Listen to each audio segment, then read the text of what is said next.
Welcome back to my whiskey pick of the week. You know I'm Eric, the whiskey guy, and as always, as usual, and as expected, I'm bringing you a treat. We here. Hey, this is starting to become a recurrent thing, man. I got a good one for you. I'm loving it. This week we're gonna be trying the Bourbon Tucker. It's some bourbon, but it's also some good old-fashioned Tennessee whiskey. So I am excited for this batch. I think I'm gonna give this a nickname off the rip. Bibby. Give me that Bibby right there, man. I like the bottle. Right. The bottle stood out. That was probably one of the eye candies that caught me is the bottle itself. And as soon as you seen it, you was kind of intrigued about it as well. Right. Now, a little fun fact, Bourbon Tucker, that's an old phrase from the 1800s. That's when you wearing your best outfit, your best attire. So that's like your Easter Sunday. Right, you suited and booted. Right. But if you got on your Easter Sunday, you know you mean business. So absolutely. So basically, this is the Easter Sunday bourbon. So I hope they can hold up to that hype. That's some high expectations, man. So they coming strong. Yeah, because I was doing a little research. I was like, oh, they wiped me down. They said Bourbon Tucker, that's the best, your best outfit, man. You wipe me down.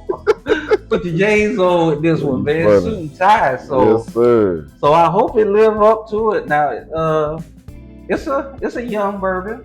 Okay. It's a young bourbon. Okay. I think the company started around 2014. Okay.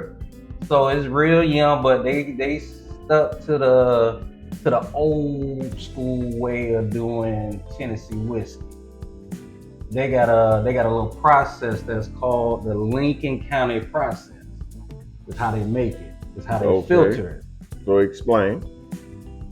What they do is they take like an oak barrel, a wood. They burn it down to coals, and then they filter the bourbon through the coal, and then they put it through the distiller and all that. Wow. The first person that I've known to use that process was Ernest Green, Uncle Nearest, with Jack Daniels. Enslavement. They say, rumor has it is that they got it from Africa. The process. That's how they used to distill their waters. So that's what they say. So that process been around almost 200 years. So even though it's a new bourbon, they still going back to some old school ways of how they do it. So so that's intriguing. And if you kind of look at the bottle itself, now that we talking about it, it do kind of look like a big piece of coal, a little bit, don't it? So it goes through the coal. Yeah. Interesting. Yeah. Okay. You just burn it down, and then when you get the rocks, you just run it through it. And it says it's supposed to get rid of some stuff that's in it that ain't supposed to be in it. Basically, that's what I took from it. Wow. So so usually when you talk about Tennessee whiskey, you just talk about Tennessee whiskey. There's not too many bourbons that's still like that. You got a couple. You got a Maker's Mark. Right. George Dickel. They say that this bottle was even made at the George Dickel, but that's neither here or there. They just don't disclose where they get it from because a lot of bourbons are sourced out. So, and that was one of my questions. Yeah. Oh, what is it? Wait, I wait on my time to talk. Oh, my bad. You got the floor, G. No. So just real quick, I was gonna say when you said the name, I've heard of it before, Bourbon Tucker. And also when you said it was young, you know what I mean? I was like, I wonder, do they source out from a distillery or from something that's been sitting in a barn for, you know what I mean? Right. Or did they actually put theirs in the barrel in 2014? You see what I'm saying? Right. And maybe you could answer that for us, because Well, that's a great question. The Right. best way to put it is just like how once you found out it was 2014, you already, since it's so young, you already know they had to source it out. But what better way to not say that it's sourced, right, than just not say where the distillery is from at all? Oh wow, okay, that's fair. And that's kind of, this is the first time I heard it, so that's fair. Like when I've been doing these reviews, I always say like these new companies, they gotta go outside the box. You gotta do something new because everything's been done. Right. So instead of the discrepancies or even the second guessing, because once you get to a certain point in bourbons, if you know it's sourced out, then you kind of go down that kind of rabbit hole. Where's it from? Blah. But if you don't know, you don't know. You gotta try it. Absolutely. Right? You still gotta buy it to try it. So that's pretty much where we at right now. It's 92 proof. Okay. This bottle is called the Classic 6 because it's been aged for 6 years. So that's in that kind of sweet spot. The Classic 6, that's what they call it. So is that on the bottle? Yeah. Oh, okay. The Classic 6. Mm-hmm. Oh, okay. Cool. So the 6 year, that's a great age statement, especially coming in around $45.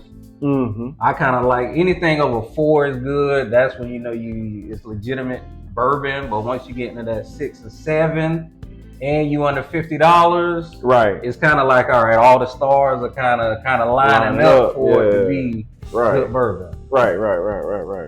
Any thoughts? Any questions for me? No, man. We jump right into it. I mean, you compared it to Makers, and it just sparked my. Oh yeah, you gotta. So I was like, ooh, because the Makers, it's bitter, and I don't know. I mean, now you have me expecting that. I don't know if that's what I'm gonna get out of it, but that's what you said. I'm like, oh, so it definitely, got my interest going on it. So no, I don't have anything really, man, to say. I think it's now as far as with the Maker's Mark, that's just one of the bourbons that's made in Tennessee that actually identify themselves as bourbon. Because a lot of companies in Tennessee, they try to make it, because Tennessee whiskey is their own little brand, like kind of like how you got a straight Kentucky bourbon, So a lot of them want to stick under that umbrella. Gotcha. But this is one of the ones that just me doing reviews, find out that they want you to know they bourbon. Right. Okay, cool. But let's see how it go down. Let's do it. Got you the Glenlivet. These are the best ones to actually see what you're working with. Oh yeah, I like that smell to it. I like the color. I'm happy I poured mine the same as you. I normally go overboard. It smells like it's some gas. I'm liking the color. Nice, distinct, dark. I love the color. Kind of look like a little penny, like they melted down a penny on there. Oh, we got not too oily at all. Okay.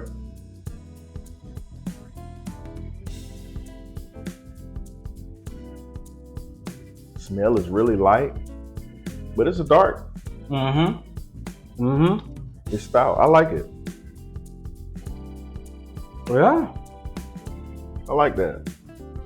I see where the relationship with Makers. I can taste the bitterness in it. The after. Yeah, I can taste it. I did a review on George Dickel, and it's it kind of got that same kind of bite at the end. So I can see why people probably think that's where it's made. But this is you can definitely tell it's a bourbon, and it's a bourbon that I'm surprised that it's not really like a household name as far as this is. I think this may be like flying under the radar when it comes to bourbon. Good body to it. Yeah, it is. Yeah. I would say I would give this Let me try it one more time. Yeah, good body, man. It's not too harsh. Mm-mm. The price range that it's in, I'm gonna give it an 8, and I'm leaning toward an 8.5. You were hard. You pretty. Yeah. But I think that's pretty good. It's pretty good for it to be, especially like a young company. Right. Like they actually they took some time And they put a well good bourbon together. Right. And your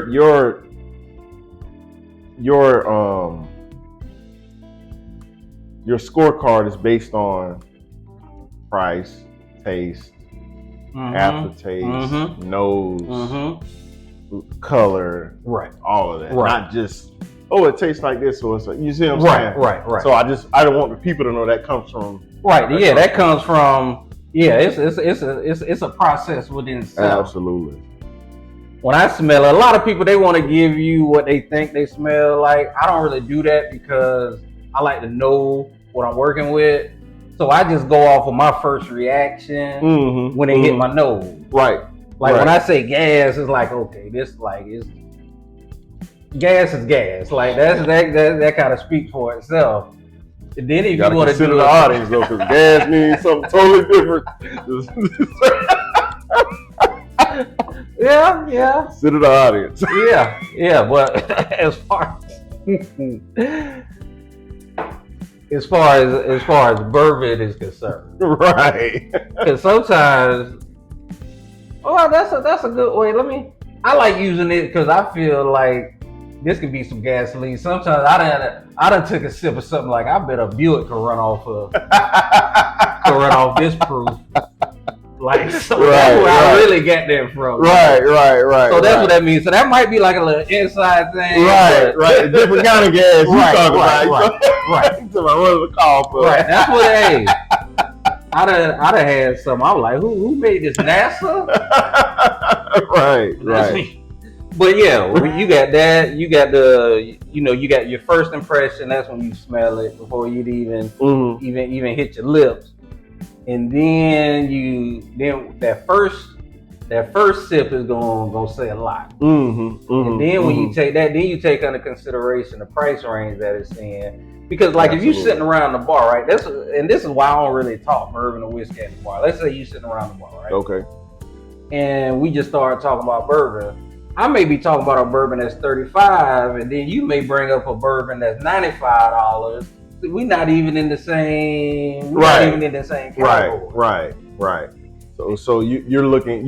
You're grading bourbon, or you're rating bourbon based on the everyday person, not the $100 bottle. Right. Which a $100 bottle that can be an everyday person. Like, but even like that'll be like if you want to celebrate something for your birthday, Christmas. Absolutely. Then you go.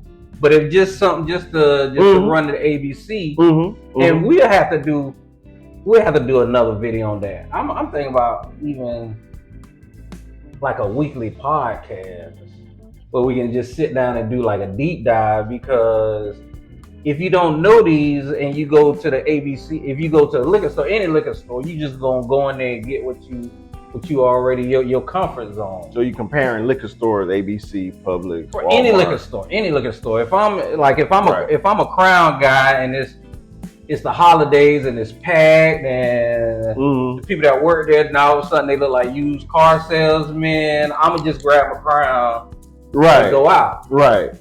But now that I know that the Bib and Tucker is good, that's $45. Now I'm in there like, okay, now I can get my usual Crown for $35, or I can spend $10 more. Get the bill, yeah. Right, get the bill. So right. So it's kind of when grading, you got to take all that under consideration. So that's why I get it from. That's why I say it's an 8.5. If you in a pinch and you see this. If you got a budget of $50 or less, I'm gonna highly recommend Bib and Tucker, this one. And I'm sure they probably got some more that probably cost a little bit more. So not to say you asked for what I would rate it, because How would you? I was So I mean, the last one that we did, I wasn't impressed. I didn't have any, like we talked off camera. Mm-hmm. I didn't have much to say about it. Not to say it was bad, but my preference is a bite. Like you call it gas. I call it. I need to not to burn my heart, burn my chest, but you want to feel it down. I want to feel it. I mean, not. I know we're talking about this. I'm talking about like just regular coffee. My wife always pounds me on my coffee because I like strong coffee. You know what I'm saying? So it kind of goes hand in hand. Like so, I'm with you with the 8.5 based on everything, the color, the price, and how it feels going down. You know what I mean? And I get a little bit of, as you mentioned, not the maker's mark, but I get a little bit of the bitterness. And I think that's where I'm at. And I'm asking myself, like, okay, gee, we drinking it neat. Where would we go with it if we added something? You know, would we put a splash of lime in it? You know, would we mix it with club or whatever? Like, what are your thoughts on, you know, if a person doesn't drink neat, like what are your thoughts or what are your recommendations on what they should do with it? Lime juice, lemonade, Sprite, ginger ale, you know what I mean? What are your thoughts about that? Me personally, I would try to stick away from any type of like sugars, like lemonade. I've been doing club soda, zero diet, no calories, right? All zeros on the back of on the sugar and lime. Okay. Now, if I'm feeling a little froggy, then I'll go to a little bit of ginger ale. Okay. And then just put like a little splash in it. So those would be splash a little lime in it. Since I got the approval from the man. Lime juice, I really meant lemon juice, but lime juice is good too. I keep it. Lime juice, it just gives it a little bit too bitter. You're gonna get different. You're gonna get a different world from lime and lemon. The lemon is what right. Because I was trying to mix a drink one time, and I was like, all right, let me try to do like maybe it'll turn into like a little lemon lime, like a little Sprite or a little mellow yellow with the tonic. But the lime just overgrew the lemon. And I think now, how was that sip you just? It was fine. So I think lime is a little bit more mellow than lemon juice. Lemon juice is more bitter than lime. Now, if we got a fresh lime, we're gonna get a lot of bitterness. If we're doing tequila and lime, tequila shots with lime, we're gonna get a lot more bitterness out of the actual lime versus the lime juice. But lemon juice, well, no. So lemon juice definitely gives more of a bitter taste. That I think. I mean, when you talk about juices, let's say, but like you see, that's why I said the bar, because I like, you know, I don't mind drinking neat, but I want something with it. If I'm in a rush, I'll just squirt a little lime, squirt a little lemon. You know what I mean? I think my best way of doing it is just doing that with the club sodas and the limes, because making old fashions, they good, but they too sugary. Like right. In club soda, I had someone was over here the other day, and we were that's when we realized that you use all the club soda. We'll talk about that later. Yeah. I was like, I use a lot of club soda.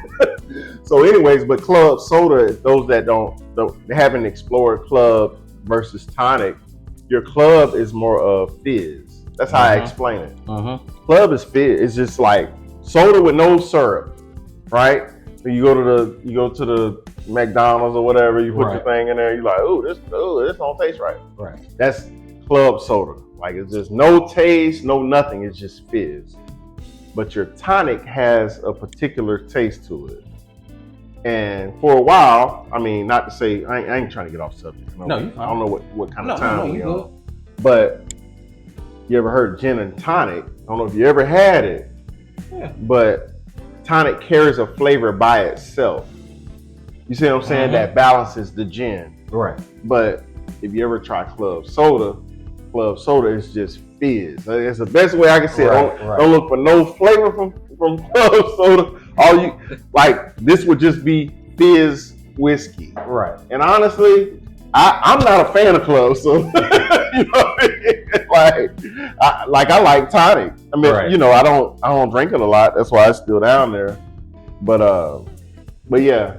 So the difference in club and tonic, I think is a big thing. Right. But once you put the bourbon in it, it may mix different with bourbon, but you also got to throw in either the lemon or the lime in there. It's I don't know how to really explain it, but it's totally different. Like how you said, like with gin and Tanqueray, et cetera. Right. Or a dry martini. And I tell you, the chameleon in the room is cranberry juice, man. Cranberry juice